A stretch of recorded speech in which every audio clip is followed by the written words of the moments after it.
আর আমি যেহেতু আমার ভাই বোনদেরকে, আমার বাবা মাকে অনেক ভালোবাসি, যার কারণে আমার জীবনে আমি অনেক কিছু ফেস করেছি তাদের দ্বারা।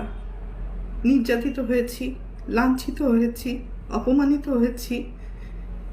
নিজের এত বছর যে আমি ইন্ডাস্ট্রিতে ইনকাম করেছি, তারা আমার সাথে বেইমানি করেছে। আমার সমস্ত অর্থ আমার কাছ থেকে নিয়ে নিয়েছে। আমার টাকা দিয়ে কেনা সয় সম্পত্তি কোনো কিছুই আমার নামে ছিল না, আমার প্রত্যেকটা ভাই বোনের নামে ছিল। আমার অ্যাকাউন্টগুলো শূন্য ছিল এবং আমার গাড়ি, শুধু আমার দেহটা ছাড়া আমার কোনো কিছুই আমার ছিল না। সব কিছুই তাদের আন্ডারে ছিল। হ্যাঁ, আমিও তাদের আন্ডারে ছিলাম।